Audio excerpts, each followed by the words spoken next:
शक्कर रखे होंगे, शक्कर से नहीं तो फिर सब सागरी में डालने के लिए रख। भगवान को वस्त्र चढ़ाएंगे, वस्त्र यानी मौली धागा या जनेऊ। पहले वस्त्र कपड़ा एले जनेऊ।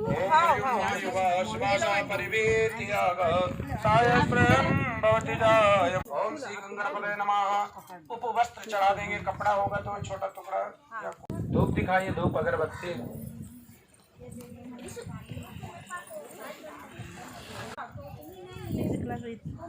सुंदर सुंदर दिख रही है अपनी फोटो। हो गया धूप। ओम देव नमो नमः। ओम से सर्वदेवताभ्यो नमः। सर्व आवाय देवताभ्यो नमः। धूपांते धूपं समर्पयामि। ओम से सर्वदेवता। सुंदर नगर था, वहाँ एक धनवान ग्वाला रहता था। उसकी पत्नी भी अत्यंत चालाक एवं कंजूस थी। अपने 5 पुत्रों के साथ सुखी सुखी रहती थी। एक दिन हर षष्ठी के दिन वह ग्वालिन गाय के दही को भैंस का दही बताकर सारा दही बेच आई। इस दिन भैंस का दही लेने का विधान है। इसके पश्चात इस पाप से 5 पुत्र मर गए। तब ग्वालिन माथा पटक पटक कर रोने लगी। इतने में उसकी एक पड़ोसन आकर उसका हाल चाल पूछने लगी। उसने रोते हुए सारी बात बताई। वह बोली, हे ग्वालिन, तुम तुरंत सभी के घर जाकर वह दही वापस ले आना और भैंस का दही देकर आ जाओ। यह सुनकर ग्वालिन सभी के घर जाकर वह दही वापस लेकर भैंस का दही देकर आ गई, जिससे हल षष्ठी माता का क्रोध शांत हो गया और उनकी कृपा से ग्वालिन के 5 पुत्र जीवित हो गए। वह ग्वालिन उसी दिन से हल षष्ठी माता का पूजन करने लगी। उसका जीवन भी सुखमय व्यतीत होने लगा। बोले हल षष्ठी माता की जय। नारद जी बोले, हे देवकी, मैं हल षष्ठी माता की चौथी कहानी सुनाता हूँ, सुनो।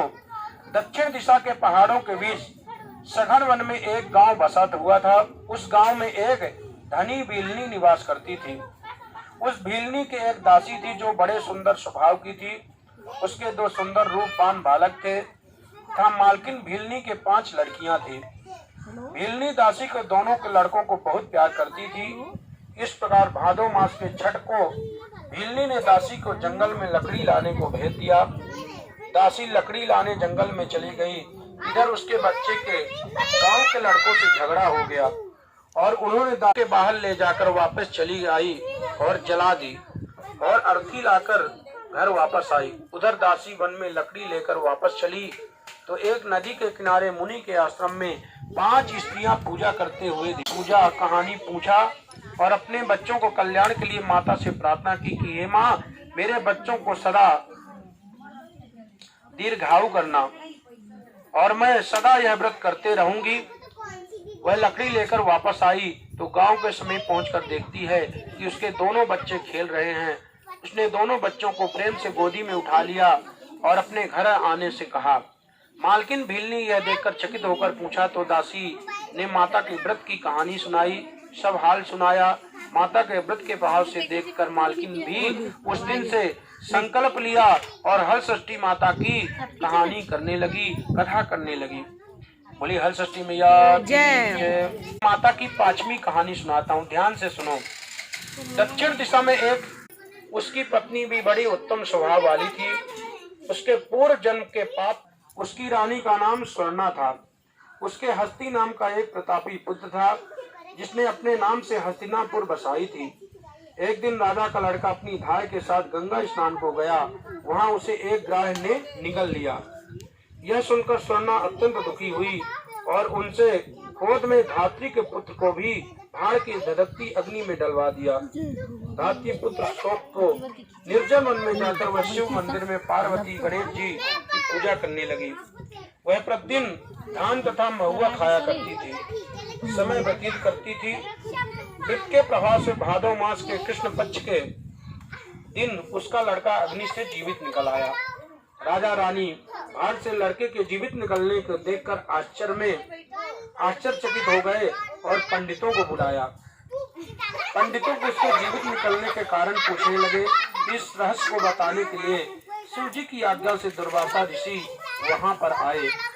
राजा रानी ने उनका स्वागत किया और लड़के के जीवित निकलने का रहस्य पूछा तो दुर्वासा ऋषि बोले, हे राजन, इस धात्री ने वन में नियम पूर्वक श्रद्धा से भगवान शंकर, पार्वती, गणेश जी का स्वामी कार्तिक भगवान का पूजन किया था।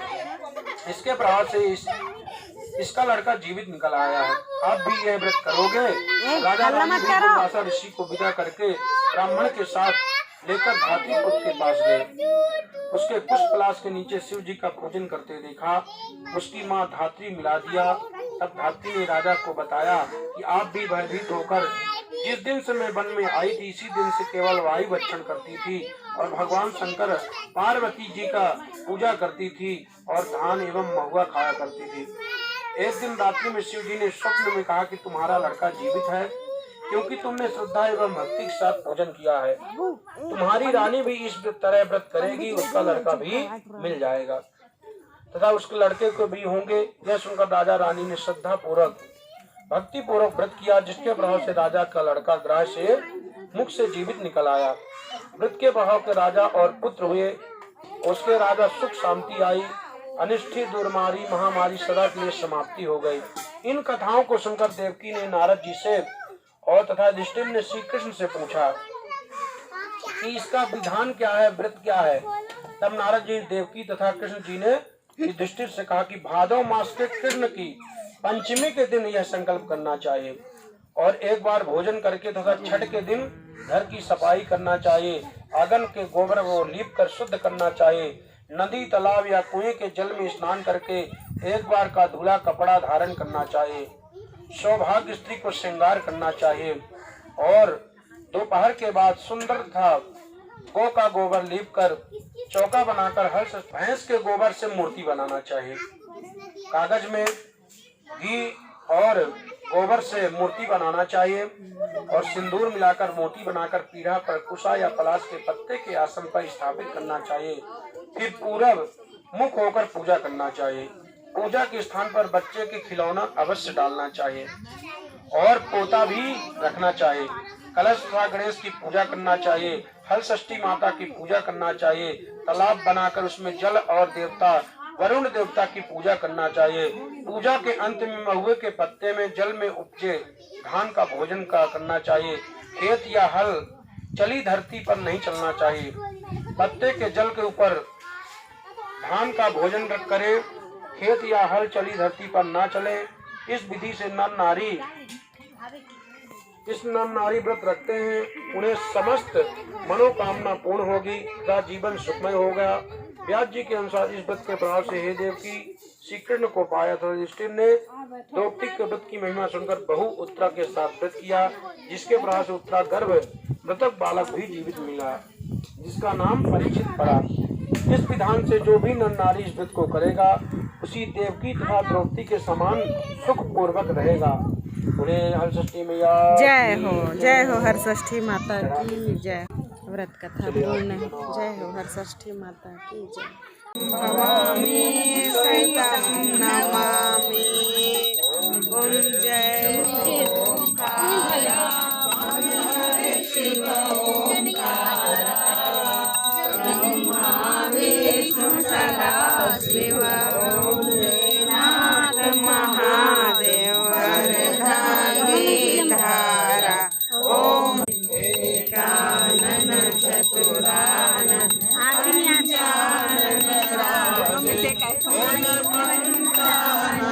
राजे शासन गरुड़ासन शासन गरुड़ासन वाहन साजे। ओम हर हर हर महादेव। भुज चार चतुर भुज दस भुजते सोहे।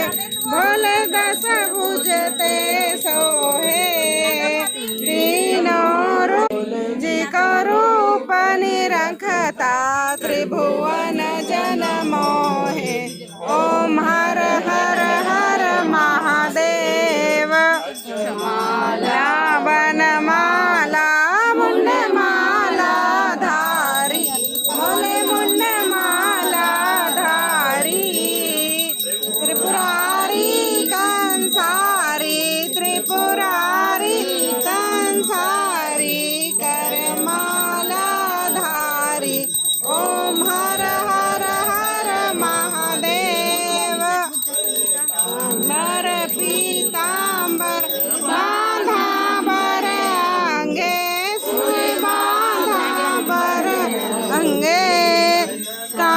सनकादिक ब्रह्मादिक सनकादिक ब्रह्मादिक भूतादिक संगे ओम हर हर हर महादेव पार्वती संगे आओ ना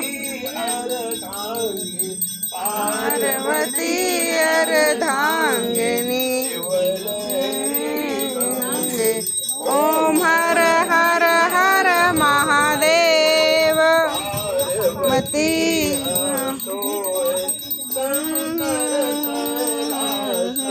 बोले शंकर कैलाश धतूर का भोजन भांग धतूर का भोजन चलाओ नीचे बैठो तब जले ओम हर हर हर महादेव विरांगन माला गल मुंडन माला तो हूँ ऐसे झुक जा थोड़ा सा नहीं तो ये हो जाए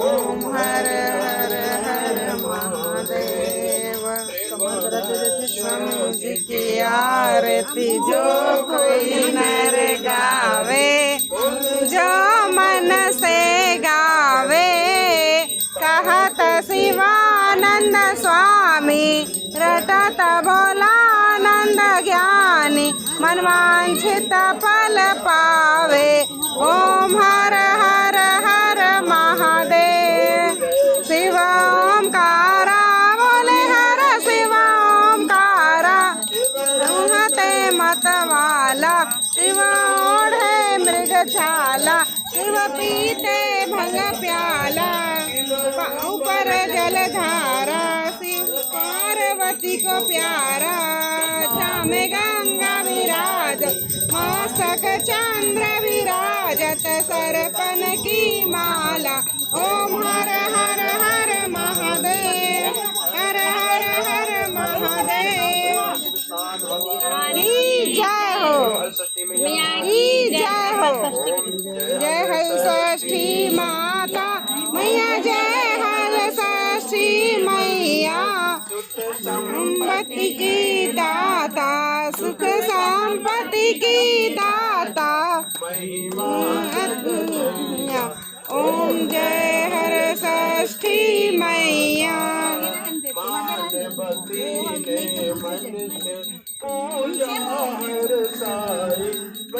पूजा हर साई प्रभाव दोनों प्रभ प्रभाव